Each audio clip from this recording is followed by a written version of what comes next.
What's going on, guys? Today I wanted to bring you an updated Sylvan deck profile for the 2014 WCQ H.A.T format.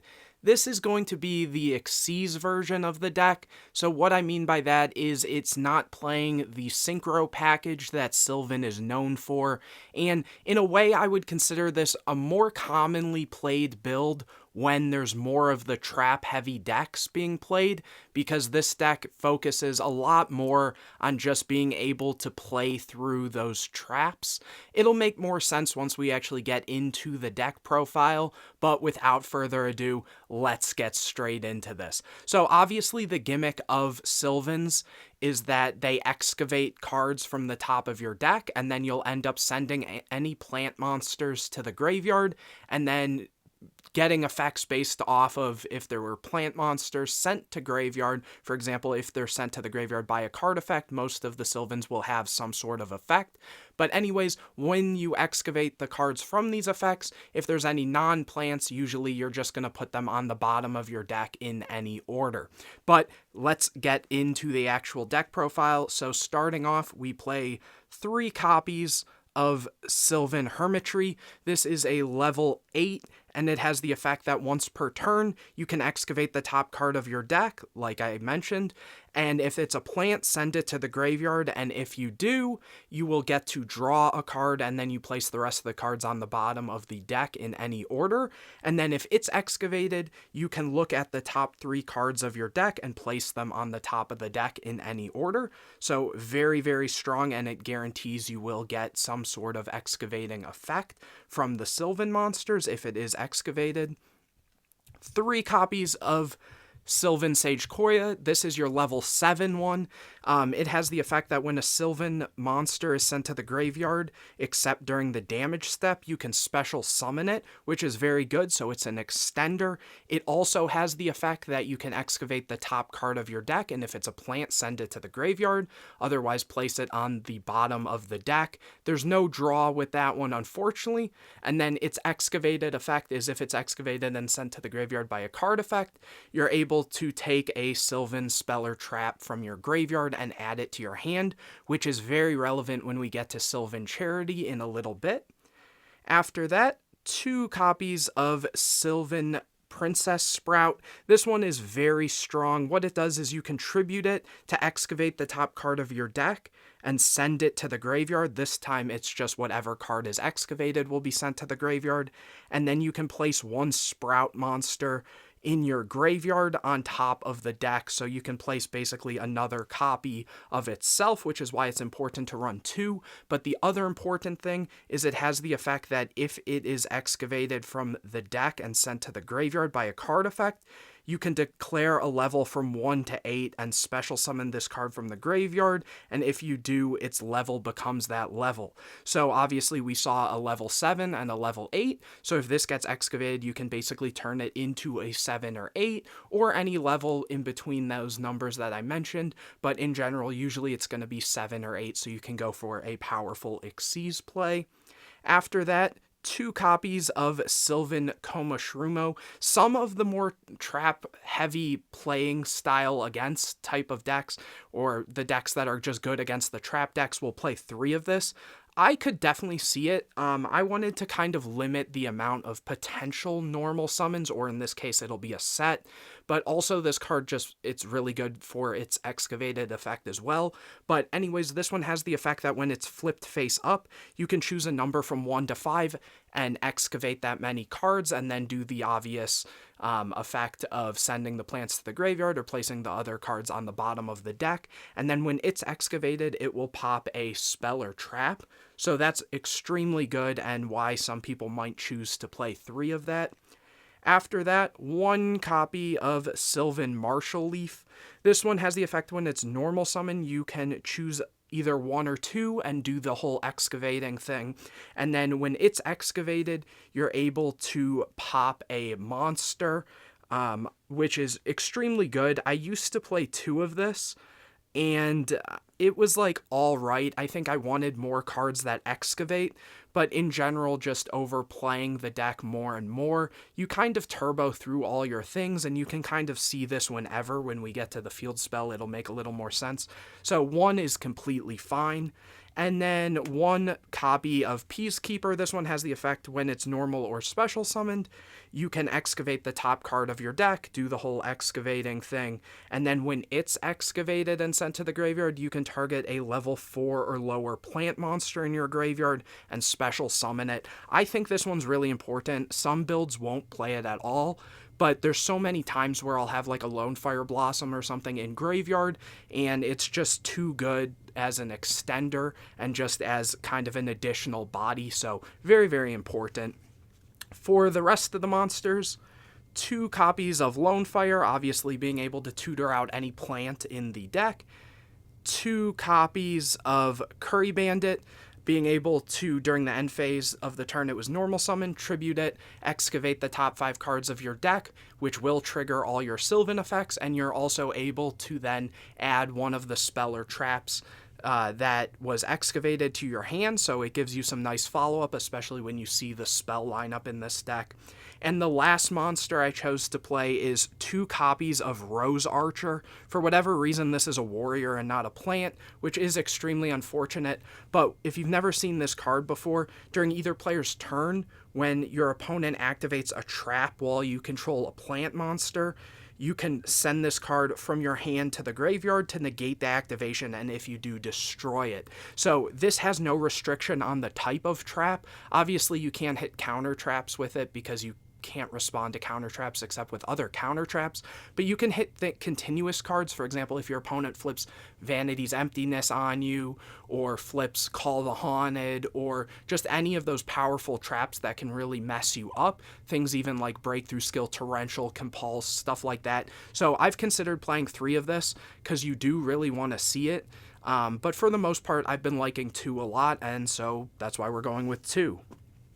Moving along, for the spells, we are playing the best spell card possible, which is 3 copies of Sylvan Charity, allowing you to draw 3 cards and then take a Sylvan in your hand and 1 other card and place them on the top of the deck in any order, or if you have no Sylvans, you place your whole hand in any order on top of the deck. But just being, basically Graceful Charity, but for the deck specific, is insane, and this is a card that you can add back off of the copies of Sage Koya if it is excavated, so very, very powerful. 3 copies of Upstart Goblin, because this deck can't have enough draw power. Just being able to see more cards in your deck and get through everything is very important. This is a Lone Fire deck, so 3 Soul Charge, no explanation needed there. 3 copies of Miracle Fertilizer. This card basically is a Monster Reborn, or kind of like a Premature Burial in a sense, for your plant monsters, except you're not able to normal summon or set during the turn you activate it.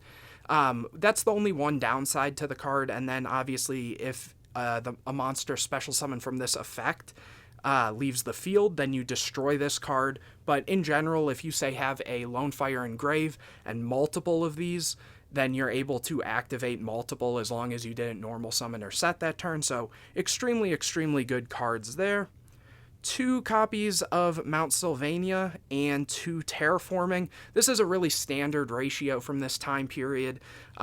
Just Sylvania being able to send a plant monster from your hand or field to the graveyard and then stack a Sylvan card to the top of your deck is extremely good. That can also, because it says Sylvan card, you can stack the Sylvan Charity. So you can activate this, send 1, stack the Charity, and then upstart and basically get the Charity and draw 3. So really, really good. And then it has the effect that during the opponent's end phase, you can excavate the top card. If it's a plant, send it to the graveyard. Otherwise, you can either choose to place the card on the top or bottom of the deck. So extremely, extremely strong card. Next, I chose to play 2 copies of Forbidden Lance. A lot of Sylvan decks will play Forbidden Lance.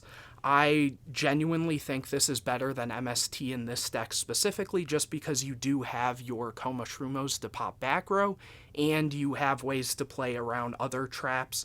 Lance just kind of ensures that you can play through traps, and it also just works really well for your copies of Curry Bandit since it's a fiend, so the Rose Archer can't work with it, and also it just kind of can hit things more so in damage step as well, which is really, really good.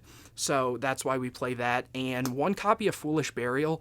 Despite the fact I'm not playing Blaster or Spore, this card is really good in case you see the copies of, Foolish Burial plus a Miracle Fertilizer or Foolish Burial plus a Soul Charge. It's still really good. And I guess one thing I should note is you don't really need the Blaster in this deck. You don't want to be banishing your resources, and in a sense, like, you could play it for its hand effect and as another 7, but in general, the deck kind of already has a Blaster-like effect in its other effects, so Blaster doesn't necessarily play a necessary role in this build specifically, and more so in a lot of recent online hat format tournaments, people have considered cutting it in a lot of forums and stuff. They've talked about it as well as just some of the deck profiles from those types of videos.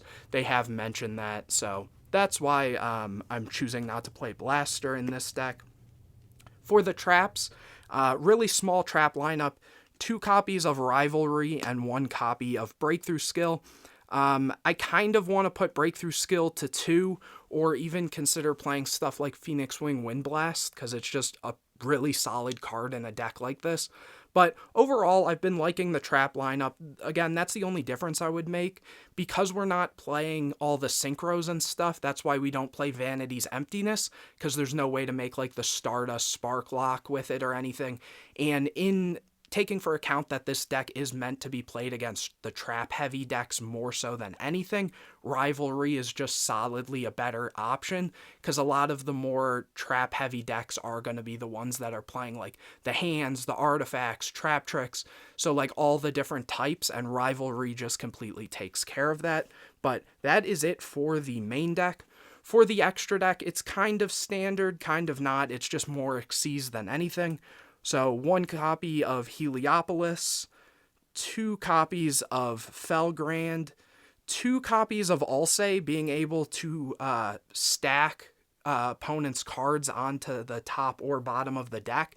But the reason we're playing 2 specifically is because it is your rank 8 plant for the extra deck that has 3,200 defense. So if you do see your Rivalry, a lot of times your opponent just can't out this card. So it's really good. And also, again, just being able to spin cards is really powerful as well. And the last 8 is 1 copy of Gimmick Puppet Giant Grinder. For the 7s, we play 2 copies of Aurea, very similar to the copies of Ulse. This is your rank 7 plant, and it has 2,800, so extremely strong when you have Rivalry, and also this will spin cards back to the opponent's hand, but it also has the effect to kind of, reshape the top of your deck, which is really good. 1 copy of Dracosac, and 1 copy of Big Eye for the 7s. And then for the 3s, we do play a good amount of level 3s, so we play a good amount of rank 3s. We play the 1 Acid Golem for skill drain type decks, 1 Alucard to pop set cards, 1 Leviair because DD Crow is a card, so being able to get back whatever they DD Crow a lot of times is very good, especially when they're trying to hit your lone fires. 1 Mechwhip Engineer to protect your big boards, and 1 copy of Zenmanes to help grind through boards. Sort of like a pseudo hand in this type of format, but in general, that is the extra deck.